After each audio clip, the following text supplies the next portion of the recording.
안녕하세요. SP입니다. 입백 조건 불러오는 방법을 설명해 드리겠습니다.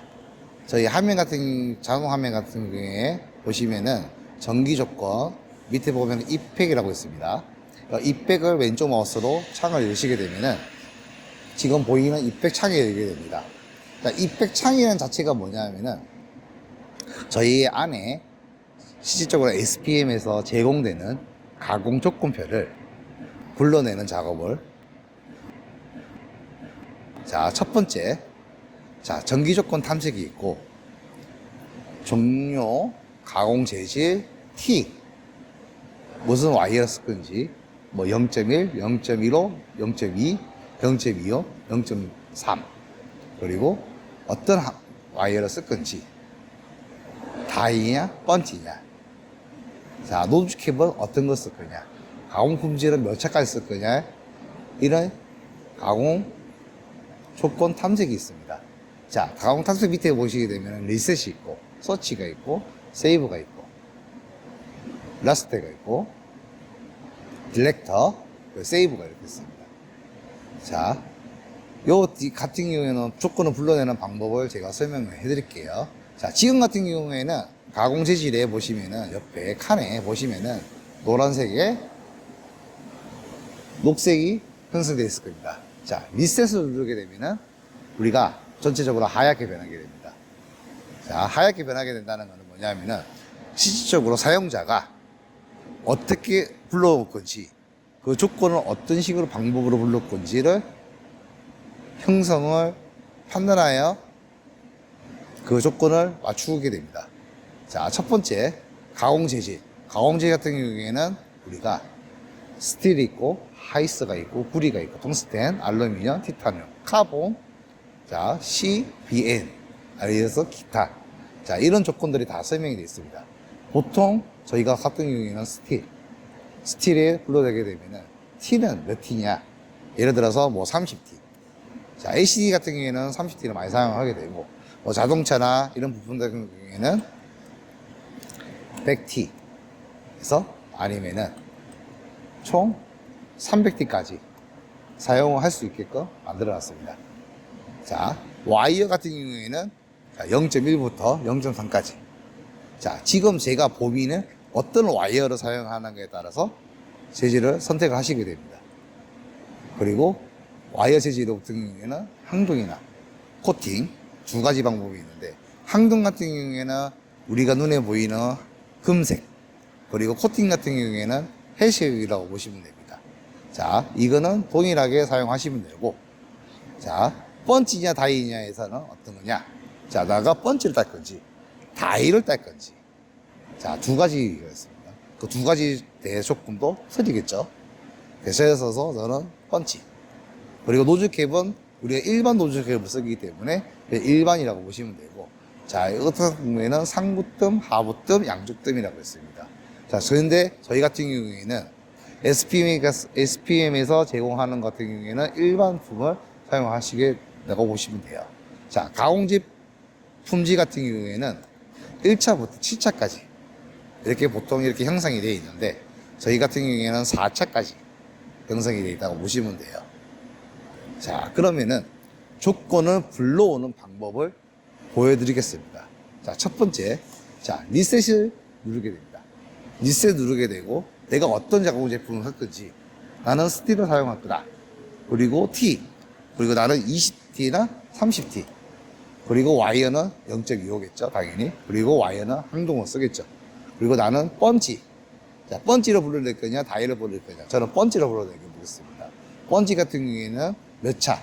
저는 2차까지 불러내게 되면은, 여기까지 지금 다 불러냈어요. 그러면 뭘 할 거냐면, 서치를 누르게 되면은 저희가 제시하는 조건이 뜨게 됩니다. 조건 같은 경우에는 날짜가 있고, 조도가 있고, 시수가 있어요. 이거는 보시고 골라서 사용하시면 되는데, 저희가 권장해 드리는 거는 0. 0번은 사용을 할 거예요. 0번 같은 경우에는 내가 체크를 하시고, 오케이. 누르게 되면은 이렇게 창이 바뀌게 돼요. 창이 바뀌게 되는 보면은 저희가 0번에서 1번 그리고 2차. 자, 우리가 2차 완성을 하기 때문에 2차까지 얻게 되고, 제가 4차 완성을 하고 서치를 누르게 되면은 0번을 제시게 되겠죠. 그리고 OK 누르게 되면은 화면상에 4차라는 조건을 설명하게 나오게 됩니다. 자, 조건에 보시면은 0번은 진입, 1번은 1차, 2번은 2차, 그리고 3번은 3차, 그리고 4번은 4차 가공이라고 보시면 됩니다.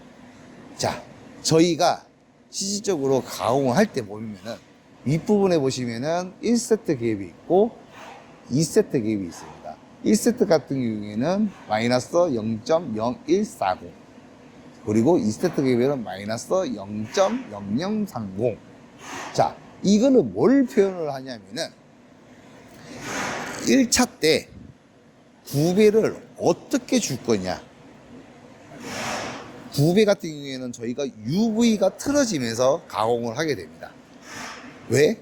와이어 같은 경우에는 위에는 형상은 작고 밑에는 형상은 크기 때문에 얘를 일자로 만들기 위해서는 저런 1세트 갭을 사용을 하게 됩니다.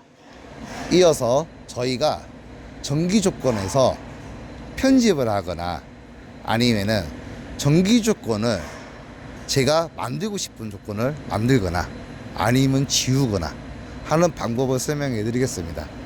자, 여기 있는 정기 조건을 변경할 수 있는 방법은 리셋, 그리고 에디트 모드. 에디트 모드에 보시면은 화면이 또 바뀌었죠. 지금 화면이 바뀐 상태에서는 제가 예를 들어서 부여가 8인데 제가 이거를 10으로 바꾸면은 에디트 모드를 다시 형성시키게 되면은 10V를 바뀐다는 것을 빨갛게 저희는 표시하게 됩니다. 자, 이 상태에서 제가 세이브를 누르게 되면은 어떤 전기 조건을 저장을 시켰습니까? 라고 뜹니다. 그럼 내가 얘를 누르게 됐을 경우에는 스틸의 ECT 조건에 펀치에 4차 완성을 불렀을 때는 그 10이라는 거를 이펙트 0번에서 10이라는 거를 바꿀 수가 있습니다. 저장 조건을 내가 만드는 거겠죠. 근데 이 조건 같은 경우에는 저희가 제시하는 조건이기 때문에 보통 안 건드시는 거를 권장드립니다. 만약 제가 이 조건들을 만들고 싶다. 자, 옆에 보시면은 ADD라고 있습니다. 자, ADD 같은 경우에는 내가 정기 조건을 만드는 겁니다. ADD를 놓게 되면은 이펙트 넘버를 설정하세요라고 써 있습니다. 예를 들어서 지금 0번으로 되어 있지만은 이미 우리는 0번을 만들어 놨기 때문에 저는 10번을 만들게 보겠습니다. 10번 엔터 하게 되면은 자, 화면에서 이렇게 로드가 됐죠. 자, 여기 보시면은 쇼이라고 있어요. 자, 쇼를 클릭하게 되면은 0번부터 10번의 조건을 내가 이렇게 만들어 놨어요. 이렇게요. 자, 그러면은 지금 같은 경우에는 11번은 없잖아요. 자, 그러면은 11번 조건을 만들었을 때는 똑같이 우리가 이렇게 똑같이 변경이 됩니다. 근데 나는 11번을 다시 만들고 싶다. 그럴 때는 11번을 체크한 상태에서 디렉트 하게 되면은 11번 이펙트 조건을 지우겠습니까? 라고 뜹니다. 그러면은 예라고 누르게 되면은 11번의 조건은 삭제가 되고, 자, 11번의 조건은 2차 조건을 만들고 싶다. 그러면은 제가 2번을 클릭한 상태에서 ADD 누르고 11번을 OK 선택을 하게 되면은 11번에 2차에 관련된 조건이 그대로 복사하게 됩니다. 누르게 되면은 내가 정기 조건을 204에서 208로 변경을 할 수가 있고, IW가 0에서 3번을 변경할 수 있습니다. 그리고 제가 다시 에디트 모드를 누르게 되면은 내가 바꾼 조건에서 내가 아무리 나가도 다시 내가 불러내도 이 조건은 그대로 나타나게 됩니다. 이거를 참고하시기 바랍니다. 감사합니다.